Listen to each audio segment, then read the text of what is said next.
Ladies and gentlemen, good day and welcome to the IIFL Securities Q1 FY22 earnings conference call hosted by IIFL Securities Limited. As a reminder, all participant lines will be in the listen-only mode, and there will be an opportunity for you to ask questions after the presentation concludes. Should you need assistance during the conference call, please signal an operator by pressing star then 0 on your touchtone phone. Please note that this conference is being recorded. I now hand the conference over to the management. Thank you, and over to you, sir. Thank you and good afternoon, everybody. I am R. Venkatraman, the Chairman and Managing Director of IIFL Securities. Along with me are my colleagues, Ronak Gandhi, who is Chief Financial Officer, and Anup Varghese, who heads Investor Relationships in our groups. Thank you for joining us on the Q1 FY22 analyst call. I also take this opportunity to wish all of you very good health, and I hope that all your near and dear ones continue to remain safe. The Indian economy is seeing a recovery from the impact of the second wave, and we hope that the pandemic situation is soon brought under control, and as we see faster vaccination rollouts across the country. The Indian broking industry has seen a big transformation in the last 12 months. We have rapidly moved from call and order to click and order. Trade volumes have increased. Tech-savvy brokers offering smooth experience to the retail customers have boosted retail participation. The Indian stock market is in midst of one of the biggest bull runs to date. And over a year from the pandemic lows in March of last year, the indices have more than doubled, and many stocks, blue chips included, have seen their prices jump very sharply in the last 1 year. Our strategy continues to be built on research and technology. We have an edge in capital markets because of our research and understanding of the economy and corporates, and that is a big help to our business line because the business lines are centered around capital markets. We continue to scale up our efforts to acquire customers, and we also continue to invest in technology to make sure that the retail customers especially have a seamless trading experience. Just a quick recap. As you are aware, we have 3 revenue streams. One is retail broking, which is targeted at mass affluent. We offer them not only broking but also other products like what we call as financial products distribution, like mutual funds, insurance, PMA, AF, and we have an open architecture model. The other line of business is, of course, institutional broking. We are the port of first call for all leading domestic and foreign institutional investors, and that is primarily on the back of our research capabilities and trade execution capabilities, especially in block deals. And the third, of course, is investment banking, where we are focused on equity capital markets, which is IPO and QIB. And in this segment, we are quite uniquely placed because of our ability to garner subscription, be it retail, HNI, or institution. Post the restructuring of the group, we are now focused on the agency business, and we believe in an open architecture distribution model, and our focus is on the fee-based income. Coming to our results for the June quarter, consolidated revenues came at 268 crores, which is up 50% year-on-year and 5% quarter-on-quarter. Year-on-year, we have seen an increase in the brokerage income. Brokerage income has gone up almost 40% to 129.24 crores in this quarter versus 91 odd crores in the quarter last year. Investment banking again has increased manifold. We have seen a sharp jump in investment banking revenues from virtually one very insignificant, negligible in first quarter of FY21 to 23 crores in this quarter. Distribution income has increased almost 131% from 21 crores in the previous year to 49 crores this quarter, and that is primarily driven by a combination of sale of high-yielding products like PMS, AF, etc., and also distribution of fixed income products like NCDs, MLDs, etc. Quarter-on-quarter basis, brokerage has increased 4%, which is basically 124 to 129 crores. Investment banking has decreased 37%, which was almost 36 crores in the previous quarter to 23 crores in this quarter. If you remember, Q4 of last fiscal were extremely good for IPOs, and we have seen a big spate of IPOs in the last quarter. And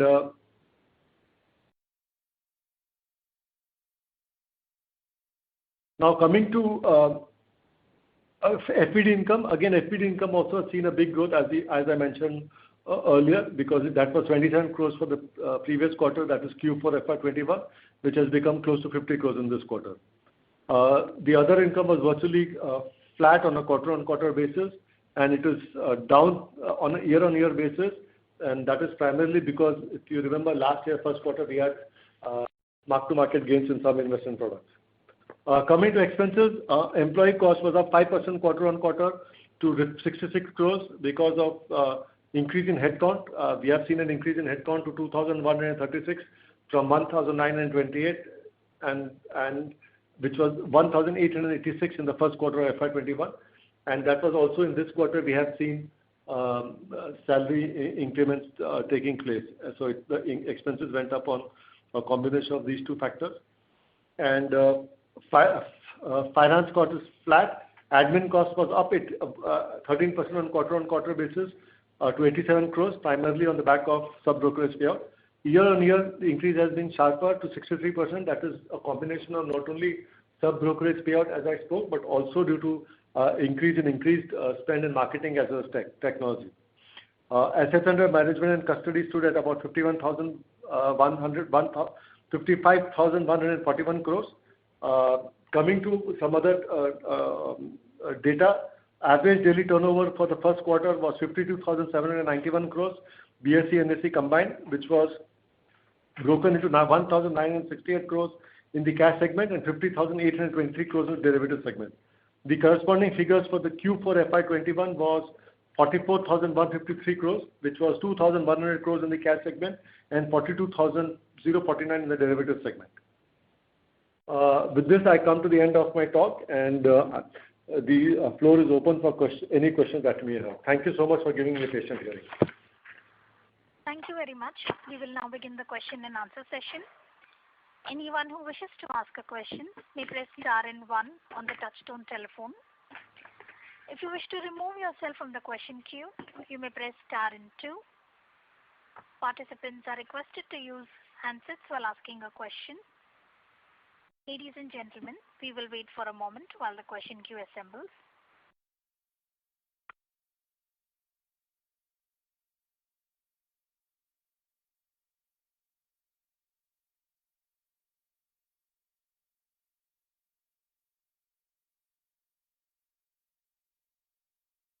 We would like to remind participants that you may press star 1 to ask a question.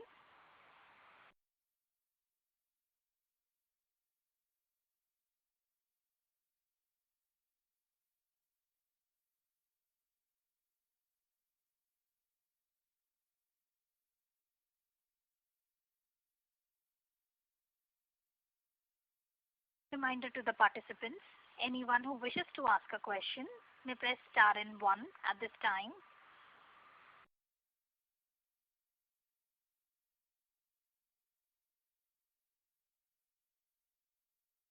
The first question is from the line of Kajal from ISEC. Please go ahead. Hello. Hi, sir. Congratulations on good numbers. So just wanted to understand, your expenses have gone up sequentially. So what would be the reason for that? And have we seen cash volumes recovering post this, the decline that we have seen?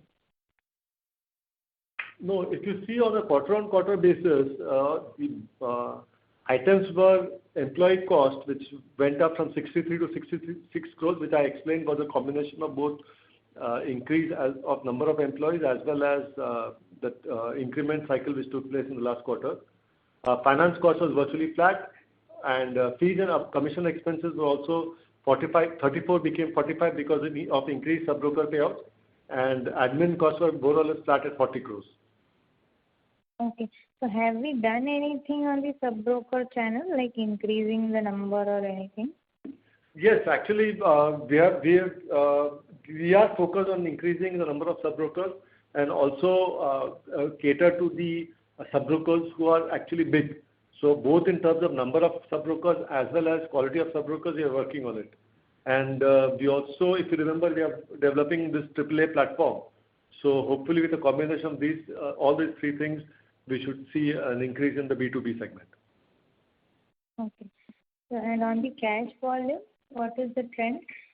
See, cash volume, if you see, just give some rough numbers, the average daily turnover for cash in the previous quarter was 2,100 odd crores, which fell to 1,969 crores. So if you look at it, we have seen some increase in our retail market share, but in the institutional segment, the nature, because of higher passive flows, where we don't have a significant presence, we have lost some market share there. Okay. Thank you. Thank you. Thank you. The next question is from the line of Sahej Mittal from HDFC Securities. Please go ahead. Hi, sir. Thanks for taking my question. So first question is, a broad question around the nature of customers which we are acquiring. So could you help me with, the customers which we had acquired about a year ago during the pandemic? So what was the nature of those customers? Were they day traders or were they long-term investors? And is there any shift in the nature of trading of those customers? And secondly, is there any so there's an increase in the number of customers which we have seen in the recent months. So what's the nature of these customers? Yeah, that would be the first question. Okay, if you see our customer acquisition trend for the last maybe 4 quarters, we are roughly hovering at about 1 lakh customers. And this quarter which went by, we have seen a spike to 1,50,000 customers. And if you see, we were a full service brokerage, and in the recent past, you have seen a spate of media articles which talk about the rise of the millennial, the rise of the do-it-yourself customer with a discount brokering kind of pricing structure. So we have multiple channels. We have a relationship manager channel, we have sub-broker channel, we have direct, and we also have a DIY channel. And in the previous call, if you remember, I had spoken about offering a flat brokerage scheme, which is primarily targeted at the do-it-yourself customer. So we are seeing a healthy mix of all the 3 segments. And to answer your second question, the nature of these customers are that most of them are, I don't know how to explain, but trading in the derivative segment, and that is primarily a reflection of what's happening to the overall market also. Because if you see the overall market also, about close to about 97-98% of trade is actually happening in the derivative segment. But we also have a healthy base of customers who trade with a long-term perspective in the cash segment. So it's like the answer to the short answer to your question is that we are seeing a mix of all kind of customers, and it's very difficult to take a call whether we are getting a type of customers. But the broad nature of the customers is that most of them want to trade in derivative segment. And the second question would be around your customer acquisition cost. So, we have seen a spike, so as you rightly mentioned, the marketing cost has gone up in this quarter. So can you give us some color on, what does your customer acquisition cost look like? If you would give some, the latest sense versus a discount broker or say a full-time bank broker like ICICI. So how does your customer? I don't have data about what is the approximate cost of customer acquisition for bank brokers or other brokers. But my guess is that we are roughly in the 1,500 rupees acquisition cost. And sir, is there any economies of scale playing out if the number of customer acquisitions go up, or is this the broad range which it will remain at, that is 1,500 rupees? No, we have ambitions to grow this number. So obviously we won't stay at this level, but so these numbers should increase in days to come. Okay. Thanks for answering the question. Thank you. Thank you. The next question is from the line of Rishikesh Oza from Robo Capital. Please go ahead. Hello. Yes. Hi, sir. So my first question is, how much are you looking to add from Karvy? in revenue terms? See, actually, to be very honest, as we speak, we are in the process of migrating customers of Karvy to us. And last quarter was the first quarter where we were trying to migrate. So it is still early. Hopefully, in the end of this quarter, the next analyst call, I will be able to share more data on the actual conversions and all that. Initial trends have been quite optimistic, although brokerage income from this set of customers has not been anything to write home about. Okay. And sir, the customers that we have acquired this quarter, around 150,000. So does it also include the Karvy ones that we have acquired, or Yes, like they have opened their trading account? No, this will include some Karvy customers also, although I don't have the exact breakup of what exact percentage of this is Karvy. Okay. And sir, any update on the property sales? So as you know that we have been selling property, and last quarter also we sold one property. So as of now we have roughly about 6 lakh square feet, and as we said in the call also that we are in the process of selling. So last year we had sold one Synergy, which was a big property. Other are small ones. So we are continuing our efforts to exit real estate as we can. Okay, sir. Okay, no problem. Thank you. Thank you. Thank you. We would like to remind participants that you may press star 1 to ask a question.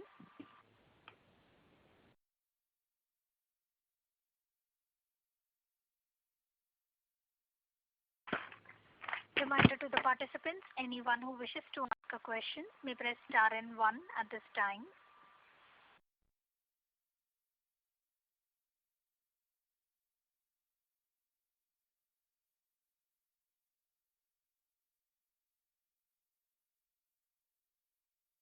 The next question is from the line of Kajal from ISEC. Please go ahead. So what will be the technology expense that we may be having in our total cost largely? See, I think roughly last quarter technology cost would be about 12 to 15 crores per quarter on a basis.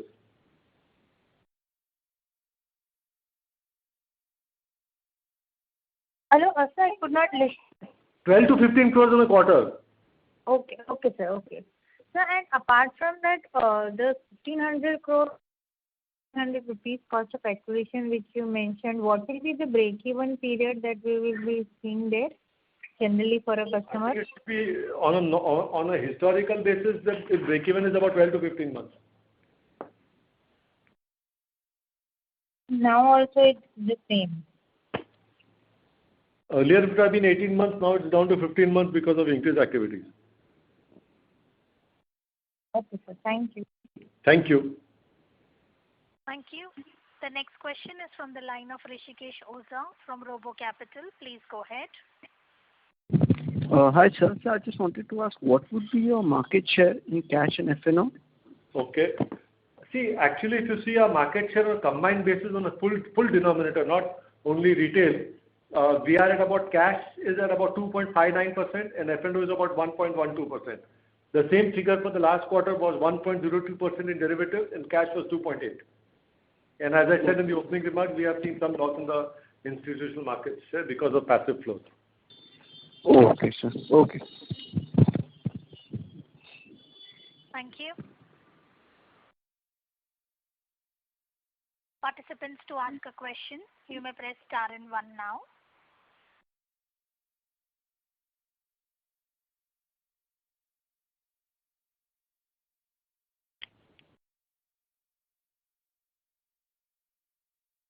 We would like to remind participants that you may press star 1 to ask a question.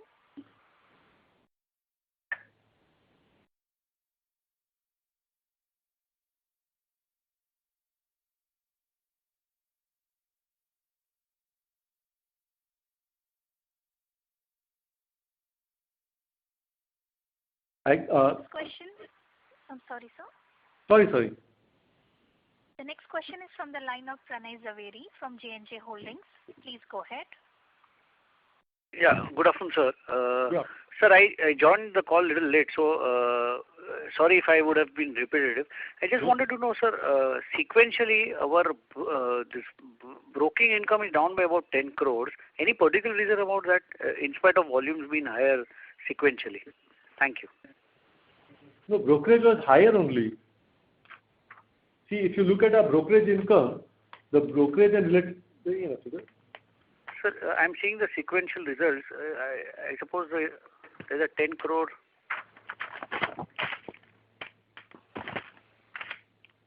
No, brokerage income has increased 4% on a quarter-on-quarter basis from 124 to 129. I'm referring to the segmental result on the console level.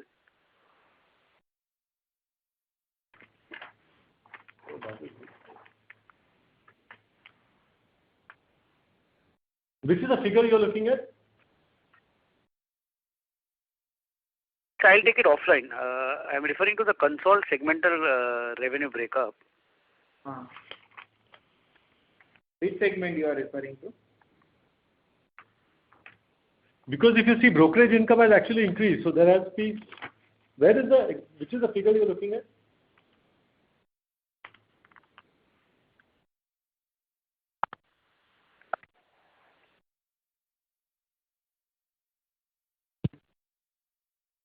Are you looking at insurance broking? The line for the current participant just got disconnected, sir. That is insurance broking.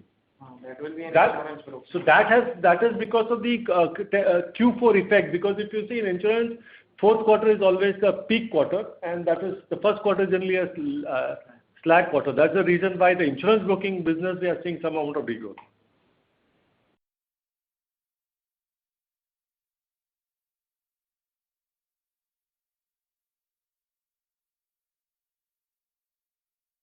Participants, to ask a question, you may press star and 1 now.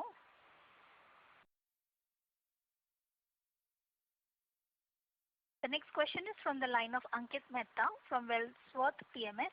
Please go ahead. Thank you for the opportunity.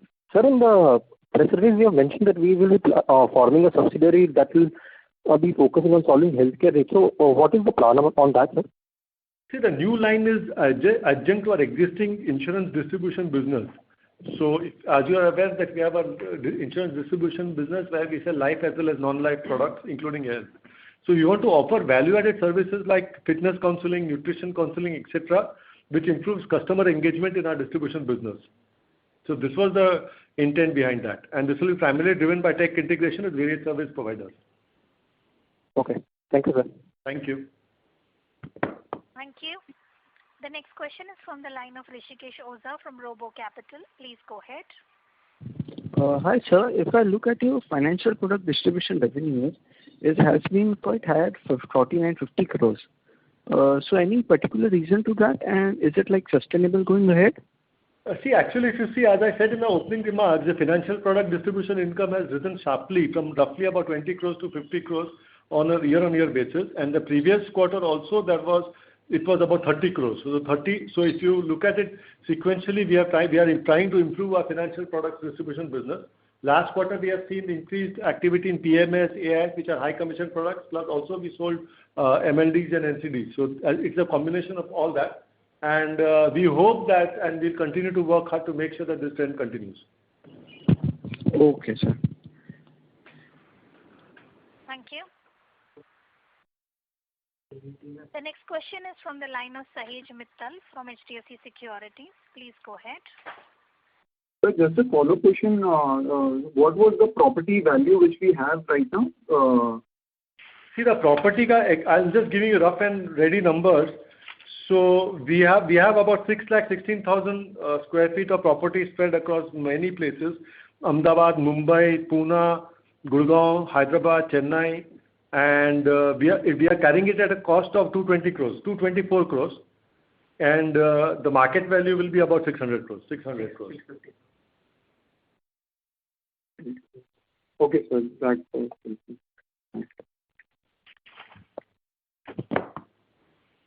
Thank you. We would like to remind participants that you may press star 1 to ask a question.